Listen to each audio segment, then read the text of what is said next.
سلطان الاولیاء حضور سیدنا داتا علی اجویری رحمۃ اللہ علیہ نے کشف المحجوب میں ایک سبق آموز اور نصیحت خیز واقعہ لکھا ہے۔ ایک زمیندار جاگیردار جس کے پاس کافی مزارے کام کرتے تھے، وہ ایک مزارے کے گھر میں ضروری کام سے گیا۔ گھر میں وہ بائی چانس مزارے تو نہیں تھا، اس کی بیوی گھر میں تھی، تو جب اس کی نظر اس پہ پڑی تو نفس امارہ جوان ہو گیا، دل میں برے خیالات آنے لگے۔ قربان جائیے حضور داتا علی اجویری پہ، آپ نے کشف المحجوب میں بڑے بڑے نقطے حل کیے ہیں، آپ نے بڑے بڑے راز ظاہر کیے ہیں، تو آپ نے نفس امارہ کی صرف اقسام ہی نہیں بلکہ آپ نے حالتیں بھی بیان کی ہیں کہ نفس امارہ تو ہر ایک میں موجود ہے اور ہر ایک میں حالت بھی مختلف ہے۔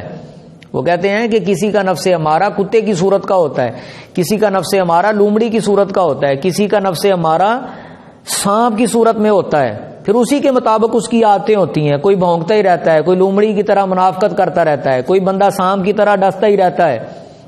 جیسے نفس امارہ کی صورت ہوتی ہے ویسی اس کی عادتیں ہوتی ہیں اور ویسے اس کے وتیرے ہوتے ہیں۔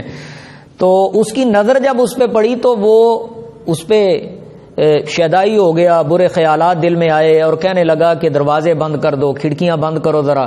تو وہ لاچار عورت تھی، مجبور تھی، ملازمہ تھی، اس نے بات مانی اور دروازے بند کر دیے۔ کہنے لگا کہ سارے دروازے بند ہو گئے ہیں؟ وہ کہنے لگی بس ایک ہی دروازہ اب کھلا ہے۔ اس نے کہا وہ کون سا؟ وہ بھی بند کر دو۔ کہنے لگی وہ نہ میں بند کر سکتی ہوں نہ تو بند کر سکتا ہے۔ اس نے کہا وہ کون سا؟ اس نے کہا وہ خدا کا دروازہ ہے، وہ بے نیاز کا دروازہ ہے، اور تو کوئی نہیں دیکھ رہا مگر وہ دیکھ رہا ہے۔ بس ایسا جملہ اس کے منہ سے نکلا تو اس اس زمیندار کے دل میں تیر بن کے گڑ گیا، تڑپنے لگا، بے ہوش ہو گیا۔ جب بے ہوش ہوا تھوڑی دیر کے بعد اس کا ملازم وہ جو مزارے تھا وہ اپنے گھر میں آیا، دیکھا تو مالک بے ہوش پڑا ہے، تو اس کے چہرے پہ پانی پھینکا تو وہ ہوش میں آیا اور پھر مکمل ہی ہوش میں آ گیا۔